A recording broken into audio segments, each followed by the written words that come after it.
Bonjour à tous, on va faire aujourd'hui une émission un peu spéciale. On essaye un nouveau format pour Parlez-moi d'IA.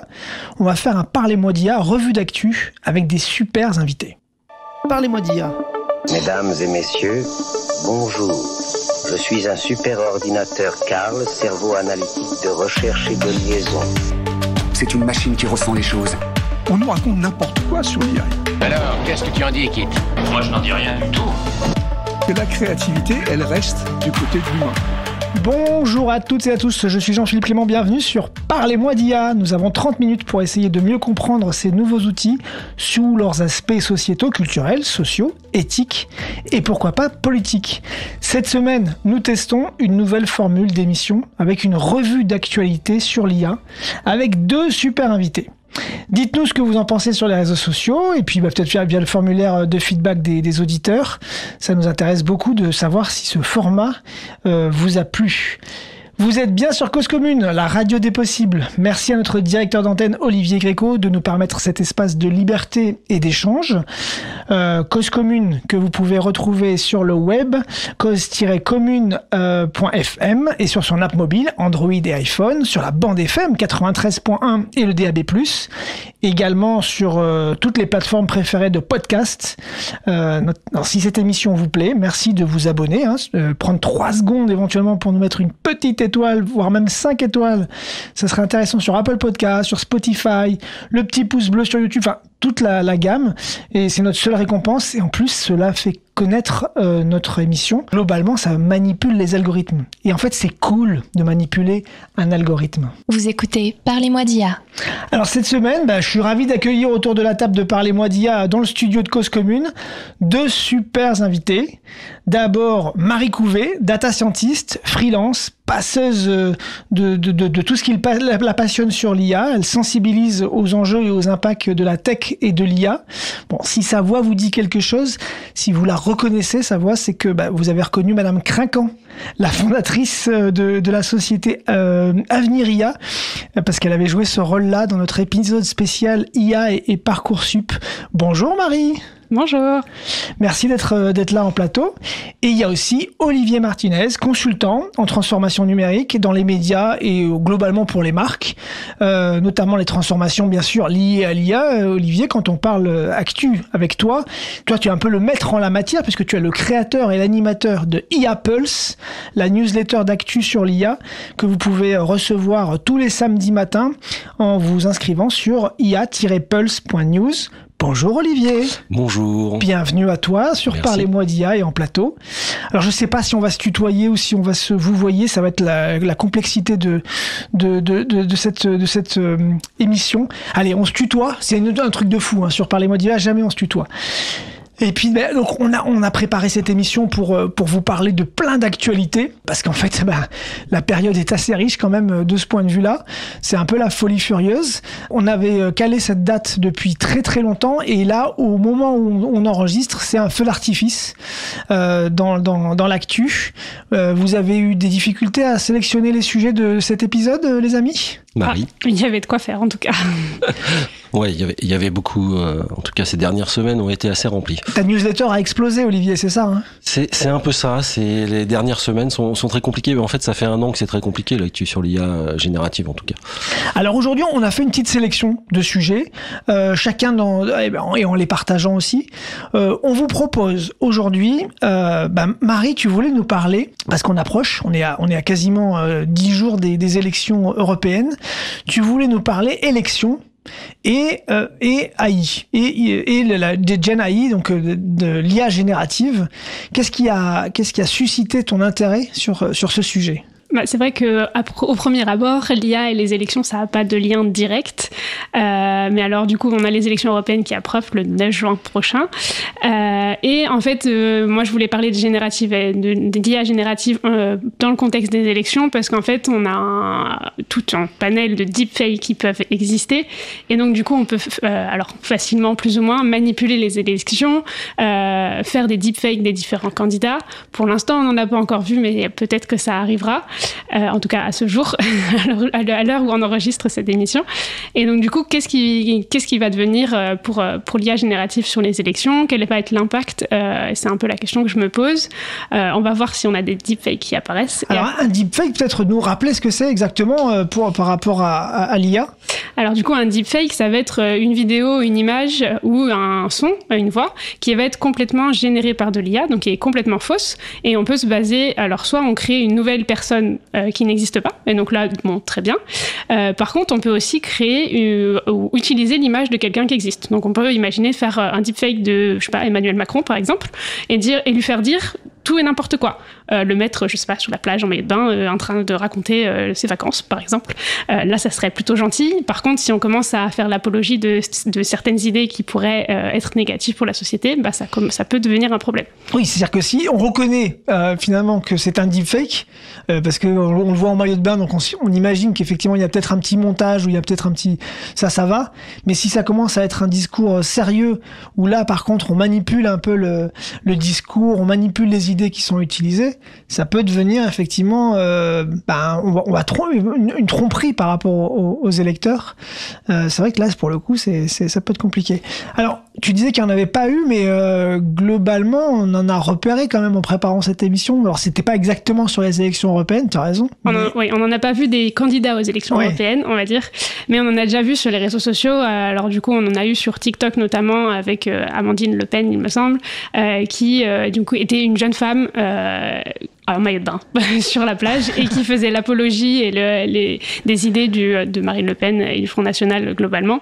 Et donc du coup, c'est des vidéos qui ont circulé énormément, notamment auprès des jeunes, et qui ont eu un impact assez fort parce que c'est quelqu'un à qui ils peuvent s'identifier et qui vont du coup récupérer les idées sans forcément se poser la question de est-ce que c'est une personne réelle, qu'est-ce qu'elle raconte, est-ce que je veux m'identifier à elle ou pas, et récupérer ces idées sans forcément avoir de regard critique derrière. C'est vrai qu'il y a eu un peu un questionnement. On s'est demandé si c'était vraiment des vidéos générées par le parti en question de Marine Maréchal, non, de Maréchal, Madame Maréchal, mais en fait de Marion Maréchal, je vais y arriver. Mais en fait, on sait pas trop. En fait, on sait pas si ça a été vraiment généré par le parti en question ou si, in fine, c'est un montage pur et dur pour embêter Marion Maréchal. Oui, on ne sait pas, mais c'est le problème et la beauté des deepfakes, c'est que tout le monde peut le faire, parce que techniquement, aujourd'hui, les technologies sont disponibles pour tout le monde. On peut tous utiliser Midjourney, ChatGPT, etc. Et donc, du coup, potentiellement, tout le monde est capable de faire ce genre de vidéo, ce qui est un problème. Et il y a aussi eu une vidéo qui reprenait aussi Marine Le Pen, non? Potentiellement dans le même genre, il me semble, non? En fait, il y avait deux comptes sur TikTok. Ouais. Il y avait Amandine Le Pen et il y avait, je sais plus le nom de Maréchal, mais c'était Lisa Maréchal ou Lisa Maréchal. Je sais plus le prénom, mais ça reprenait les deux. C'était fait. On vous mettra les liens on va retrouver les liens, on va vous remettre les liens dans la description de cet épisode. Et c'était fait vraiment de manière professionnel, parce que les outils de génération et d'images comme de vidéos comme de sons, en fait, sont accessibles, comme le disait Marie, à tout le monde et donnent de la qualité énorme. Cloner une voix, ça se fait en quelques secondes maintenant. Et c'est aussi bien problématique, effectivement, dans le type de campagne électorale dont on parle, mais c'est problématique dans la vie de tous les jours. Hein. Oui.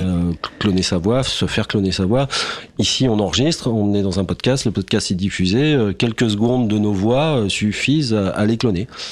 Bon, moi j'ai fait l'essai sur la mienne, donc elle est déjà clonée. Hein, vous embêtez pas à essayer de la cloner. J'ai déjà cloné plein de fois. C'est fait. Mais ça marche très bien. Ça marche très bien. Voilà. D'ailleurs, on ne sait pas trop si c'est toi là qui est en train de parler. Je ne sais pas si je suis pas en train de faire une manipulation d'algorithme. Je ne suis pas moi. Bon, après, c'est vrai que globalement, en fait, aussi le problème, c'est que quand une campagne comme celle des européennes a autant de mal à commencer, c'est finalement cette espèce d'écume des deepfakes qui est le plus visible et qui va parce qu'on est à 10 jours de l'élection, donc c'est bon. Le risque, c'est que ça reste, c'est ce qui reste finalement de la campagne, c'est-à-dire des choses qui sont complètement fausses, qui n'ont rien à voir avec le débat, qui ne sont pas les vrais arguments et les vrais programmes des candidats. C'est quand même catastrophique, quoi. C'est catastrophique. D'un autre côté, pour l'instant, dans cette campagne-là, des élections européennes, on en a vu très peu. Enfin, en tout cas, moi, à ma connaissance, j'en ai même pas vu en vrai pour l'instant. Peut-être que je suis passé au travers. Ça se trouve, j'en ai vu et je les ai pas remarqués. Mais voilà, il faut aussi prendre un peu un peu de recul sur ça. Au contraire de la campagne aux États-Unis. La campagne des élections pour les présidentielles aux États-Unis, où là, il y a eu des cas avérés. Je reprends mon clonage de voix parce que la voix de Biden a été clonée pour faire du phoning, parce qu'aux États-Unis, on peut faire du phoning pendant la campagne pour appeler les électeurs. Et la voix disait aux électeurs, ne vous déplacez pas pour aller voter, c'est pas la peine, c'était pendant... si, déplace-toi, quoi, en fait. Oui, c'est ça. Et puis des montages photos, de la génération de montages photos avec Trump dans certaines situations, etc., etc. Donc on voit que en tout cas, c'est un nouveau canal de propagande, on va dire. Un nouveau moyen de faire de la propagande politique. Voilà. Et on peut mettre quand même une pièce sur le fait qu'effectivement, les grands médias vont avoir des rubriques spécifiques pour travailler justement et pour dénoncer ces différents deepfakes et montages. Enfin, en tout cas, on l'espère.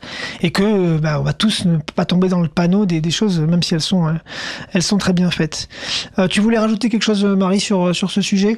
Du coup, je vais juste donner l'alerte aux différents auditeurs et auditrices que faites attention à ce que vous voyez, notamment dans les prochaines semaines, et ne croyez pas forcément toutes les vidéos et les images que vous allez pouvoir voir. Et vous allez voir que c'est parce qu'on a dit que la campagne n'avait pas commencé, que juste après le post de cette émission et le fait que ça soit diffusé, ça va être complètement explosif. Deuxième sujet d'actu auquel on avait pensé, c'est toi, Olivier, qui voulais en parler. C'est finalement la grande annonce. Alors après l'annonce d'OpenAI, dont on va reparler peut-être après, il y a eu la grande annonce de la semaine de Google. Alors quelle était cette annonce de Google dans l'IA, Olivier ? Alors en fait, il y en a eu plusieurs. La semaine dernière, ça a été un peu une folie quand même entre OpenAI et Google à 2 jours d'intervalle. Enfin, du jour au lendemain, en fait. Voilà. Alors Google a annoncé plusieurs choses. Donc sur des modèles sur Gemini qui étaient mieux maintenant intégrés, plein de choses comme ça. Mais surtout, Google a annoncé que l'AI Overviews, c'est-à-dire ce qu'ils avaient pour l'instant comme test de mettre de l'IA générative dans les résultats de recherche, passait en production. Ça faisait 1 an qu'ils le testaient avec un truc qui s'appelle SGE, Search Generative Experience, où en gros, fallait être volontaire pour voir, en tant qu'utilisateur, fallait être volontaire pour voir des résultats, en tout cas une partie des résultats de recherche, avec une génération d'un résumé de ces résultats par l'IA. Au-dessus des liens, c'est ça ? Au-dessus des liens, oui. Alors je vais, c'est un petit pavé qui est écrit au-dessus des liens classiques, ce qui fait que ça fait descendre les liens bleus qu'on connaît tous, ça les fait descendre très très bas dans la page. Et t'imagines bien que ça soit par exemple les éditeurs ou les e-commerçants, tout le monde a peur de ça, en se disant je vais plus avoir de trafic sur mon site, en tout cas une grosse baisse de trafic. Et parce que du coup les utilisateurs ils restent sur Google, ils ont leur réponse à leurs questions, ils ont même plus à cliquer sur un lien pour aller chercher le reste de la réponse, quoi. C'est exactement ça. Alors je vais tempérer aussi un peu ça, parce que déjà ça fait 1 an que c'est en test. Google là le lance aux États-Unis, donc plus en test, ça passe en production. C'est accessible à tous les utilisateurs de Google. 2 petites choses. Une première chose, c'est que les utilisateurs, les premiers retours des utilisateurs sont quand même pas super favorables. Alors après, ça veut rien dire non plus, c'est le début. En termes de qualité, c'est quoi ? Non, c'est pas ça, c'est qu'ils sont pas contents de pas pouvoir enlever l'option. Ah, d'accord. Tu vois ? Donc en fait, l'une des questions les plus posées la semaine dernière sur Google, c'était comment je désactive AI Overviews. Donc il y avait un overviews qui résumait du coup la réponse à la question, qui disait non, on peut pas en fait. En tout cas, on peut pas comme ça. Après, il y a des techniques pour le faire, mais on peut télécharger une petite extension dans son navigateur et ça le fait tout seul. Et puis la deuxième chose qu'il faut dire aussi, c'est que en fait Google ils sont pas totalement fous non plus. Ils vivent aussi du clic, donc ils vont pas passer en full IA comme ça du jour au lendemain et faire baisser le trafic des. Et il doit y avoir un peu de schizophrénie quand même chez eux, parce que en même temps ils se font manger des parts de marché par ChatGPT dans les recherches et par Perplexity par exemple, qui sont 2 autres services qui on peut poser une question et qui va nous donner une réponse. Et ils voient bien que finalement ils perdent certaines questions. Et en même temps, effectivement, comme tu le dis, ils vivent de la réponse et du clic sur la réponse, quoi. Alors ils ont trouvé quand même une parade là, ils viennent de sortir aujourd'hui ou hier, ils ont fait une annonce sur en fait ils vont intégrer des annonces publicitaires en bas de ce petit bloc d'IA. Mais à la méthode Google, voilà. Ça t'inspire quelque chose, Marie, sur ces petites insertions de liens payants et rémunérateurs? C'est pas très étonnant de leur part. Non, il faut bien qu'ils fassent de l'argent. Après, moi, le truc que je vois, c'est que je comprends totalement les utilisateurs qui voudraient désactiver cette génération d'IA et qui peuvent pas, parce que, en soi, on n'est pas obligé d'utiliser un outil. On devrait avoir le choix de le faire ou pas. Et moi, je vois un risque surtout très important, c'est que les gens y croient ce qui a été généré sans aller voir plus loin, sans vérifier les sources, sans vérifier l'information. Et donc, du coup, potentiellement, si Google se trompe ou si la génération se trompe, tout le monde va avoir une mauvaise réponse. Moi, peut-être que je suis un utilisateur lambda, mais j'aime bien dans Perplexity, c'est justement ça, c'est ce mélange entre la source qui a permis de construire la réponse et la réponse. Alors, c'est vrai que du coup, il n'y a plus de lien. Perplexity, il n'y a plus de lien. À part les liens vers les sources qui auraient permis de construire la réponse. Bon, après... Après aussi, il faut voir que Google, ça fait des années qu'ils essaient de garder le plus de trafic possible. Et il y a ce qu'on appelle la P0 depuis des années. C'est-à-dire la petite réponse, quand ils pouvaient fournir une réponse déjà au-dessus, qui n'était pas générée par l'IA, du coup. Qui venait de Wikipédia, des fois, non? Des fois, c'était Wikipédia, des fois, c'est autre chose. Ils le font depuis des années. Et ça n'a pas non plus tué le trafic vers les éditeurs. Alors, par contre, ça a tué toute une catégorie d'éditeurs. Il y a quelques années, par exemple, les convertisseurs de monnaie, les convertisseurs de mètres en yards, en trucs comme ça. Ça marchait très très bien, mais ça a disparu du jour au lendemain quand Google l'a mis en P0 et tu peux le faire directement. Voilà, 1 centimètre, ça fait combien en pouces? Voilà, direct à la réponse. Mais en tout cas, voilà, c'est pas nouveau. En tout cas, c'est un mouvement que Google a très très très rapidement démarré en fait dans sa vie d'entreprise. En fait, dès 2008-2009, t'as des premières incursions de ça. Il y a eu les billets d'avion à un moment donné. Je sais pas si tu te rappelles. Ça a un peu baissé, on n'en parle plus, mais à un moment, Google voulait prendre tout le marché des billets d'avion, en fait. En gros, ça voulait dire ça. Mais ils avaient été rappelés à l'ordre, il me semble, non, par l'Europe, sur ce sujet. L'Europe, et puis même aux États-Unis, par les autorités, mais... Ok, écoutez, merci pour cette actu, effectivement. Alors, ça, c'était l'actu de Google. Maintenant, il y a la grande actu du moment de OpenAI.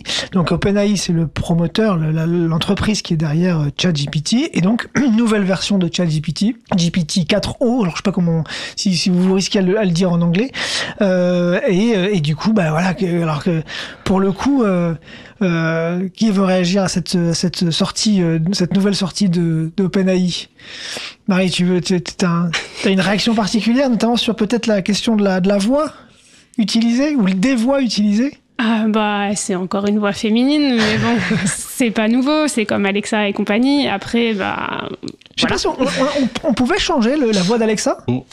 Alexa, je sais pas. Je suis pas sûr. Google, t'as toujours pu changer. Donc, il y a Google, tu peux choisir la voix. Là, dans le ChatGPT, tu peux changer la voix. Il y a des voix masculines et des voix féminines. Mais c'est vrai que quand ils font des démos, là, c'était très clair. Quand ils ont fait leur démo, ils ont fait une démo avec une voix féminine qui était largement inspirée de celle de Scarlett Johansson et de Her, dans Her, et donc d'où le problème de ces derniers jours où Scarlett Johansson a un peu tapé du poing sur la table en disant arrêtez d'utiliser une voix qui est un peu trop similaire à la mienne, surtout que je voulais pas travailler avec vous puisque vous m'avez demandé l'année dernière de travailler avec vous, je vous ai dit non, essayez de respecter un peu ce que je vous ai dit, voilà. Ouais.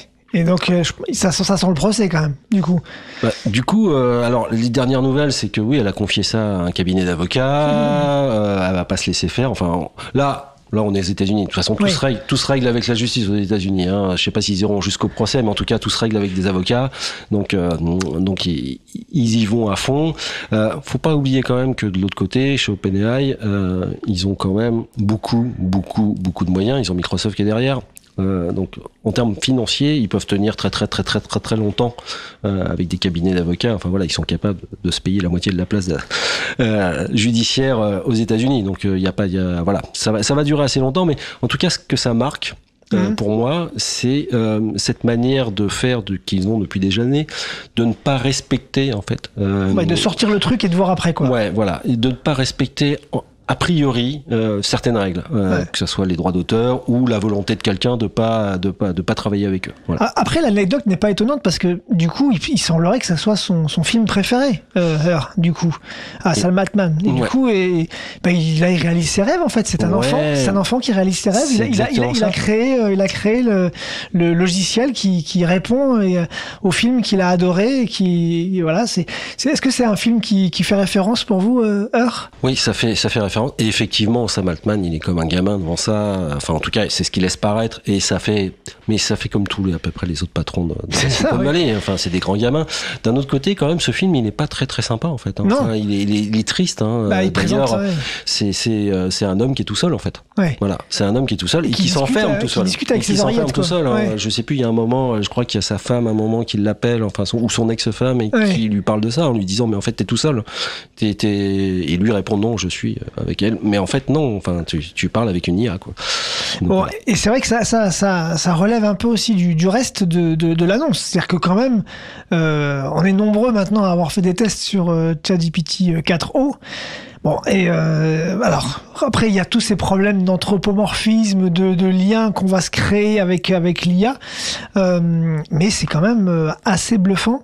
Alors ça marche un peu moins bien que la démo quand on le fait sur son propre téléphone, comme par hasard. Bizarrement. Mais vous avez testé 4 ans ou pas, du coup, Olivier ? Oui, j'ai testé.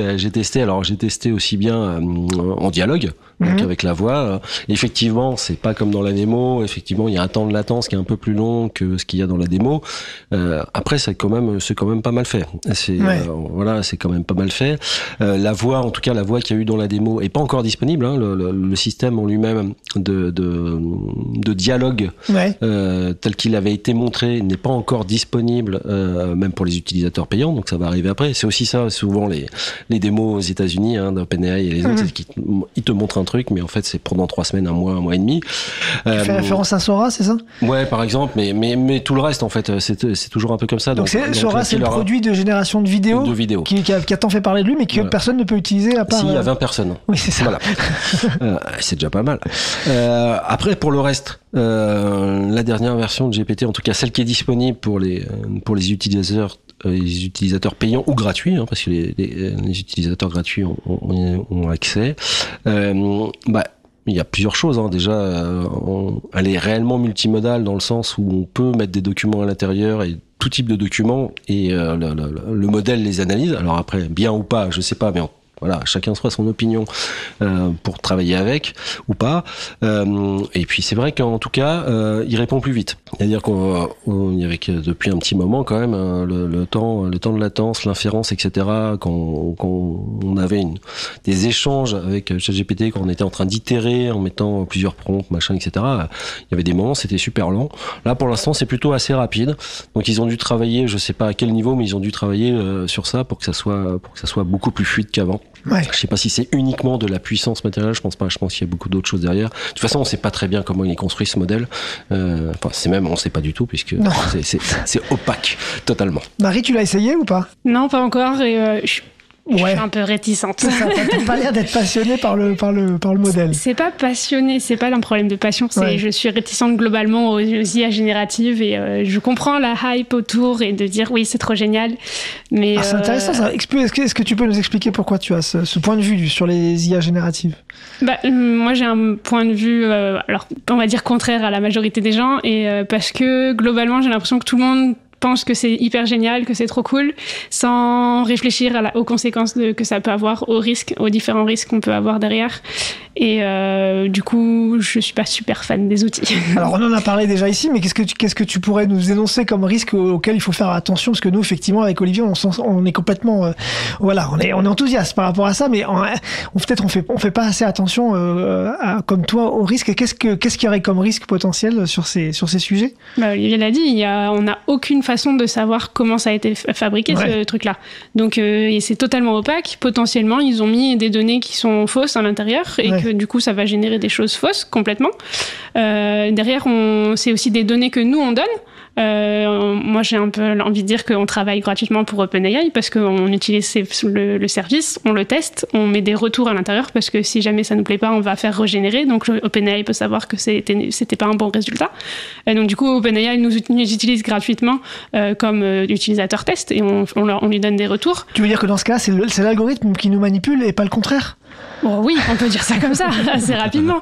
Donc, il y a plein de choses qui sont autour de ça. Il y a aussi les digital workers dont on n'a jamais entendu parler, les gens qui ont les premiers testeurs de ces algorithmes, qui ont écumé toutes les horreurs possibles que l'IA pouvait générer. C'est des gens dont on n'a jamais entendu parler. En fait, ils ont eu un impact psychologique et physique extrêmement fort, puisque c'est des gens qui ont lu des menaces de mort globalement toute la journée pour dire au modèle non, tu génères pas ça c'est raciste, ça c'est sexiste, ça c'est dangereux, ça c'est je sais pas quoi.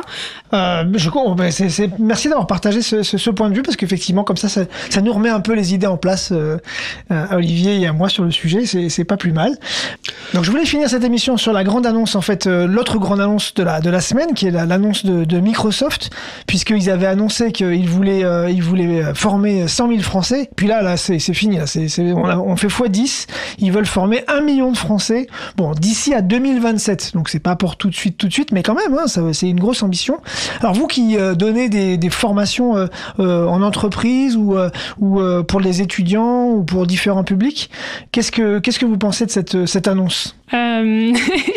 Moi, je pense que c'est de toute façon la formation aux nouvelles technologies et à l'IA en particulier, elle est hyper importante pour tout le monde, que ce soit les plus jeunes ou plus vieux. Moi, je le vois avec mes étudiants qui sont futurs data scientists, donc c'est des gens qui vont travailler dans ce domaine-là, et aujourd'hui, ils sont pas capables de voir les risques de ChatGPT, etc.